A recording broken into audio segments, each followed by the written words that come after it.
It is Cameron and Chele with Country 103.7 WSOC. We're backstage at PNC with none other than the man himself, Mr. Jason Aldean. How are you? Good, how are you doing? Good. Hot. Yeah, it's like one of the hottest days of summer today. Do you find it difficult to perform when it's like this hot outside? I mean, I'm sure you're used to it. Yeah, I mean, there always seems like there's a handful of shows every year that are pretty miserable, you know. And I feel like we just went through them about a month ago, and one of them was like in New Hampshire of all places, so where you would think it wouldn't be hot, but we kind of expect it here. So, and I looked, and it's not gonna be too bad. By the time we hit the stage, it's gonna be mid-80s or something. So, True. Not bad at all. But right now, it's hot. I know. Well, the problem is like with the whole outfits. You can't go out and like just show clothes. I got on shorts now. Yeah, right? You can wear your jeans, tight jeans, Yeah. cowboy hat. I need to, like, you know, I should have thought about it a little more and had the Chesney vibe where I could pull off the board shorts and the cowboy hat, but I don't think it's my thing. Yeah, unfortunately. So how's tour been so far? It's good, you know.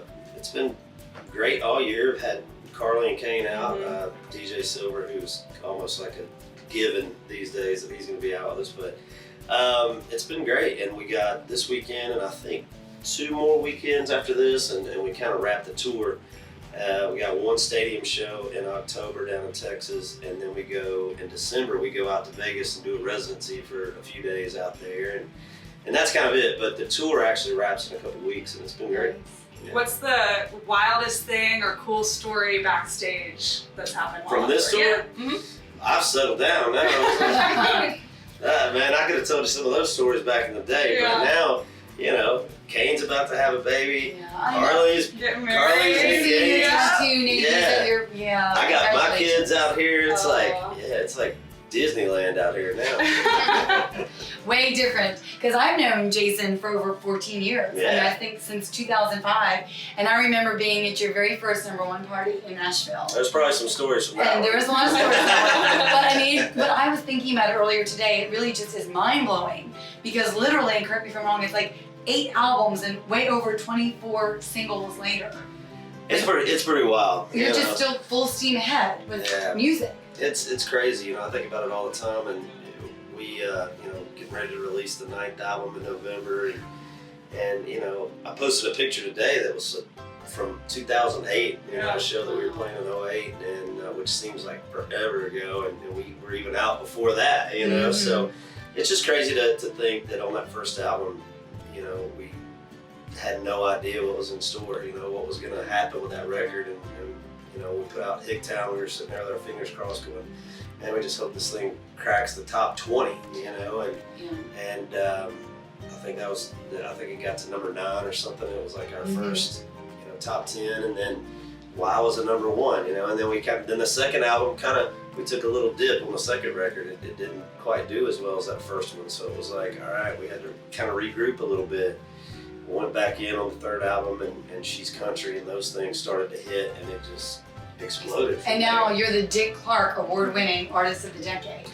Yeah, that was crazy. That's insane, right? That was crazy because, you know, when they told me that I was getting that, I kind of just started thinking about it. I was like, I just didn't feel like I'd been around long enough to get something like, you know what I mean? I felt like, man, there's been a lot of these guys have been around a lot longer than me, but I guess when you go back and kind of started looking at the decade, you know, She's Country, that 3rd album of ours hit, you know, 10 years ago, and that was sort of the start of everything for us. So, you know, it's just, you know, I feel really fortunate that, you know, not only are we about to drop the 9th album, but the fact that 9 albums in, people still care enough to, you know, want to know what we're doing and still come out to the shows and still get excited when we put out new music, you know. So that's a pretty good feeling, because this many years into the game, you know, they could have moved on and gone to something else, and they hadn't done that. They've stayed with us the whole time, and I still feel like I got a long way to go, you know. So I mean, I'm still a relatively young guy, you know. So at least I try to convince myself that I am anyway. But you know, hopefully we'll be around for a lot longer.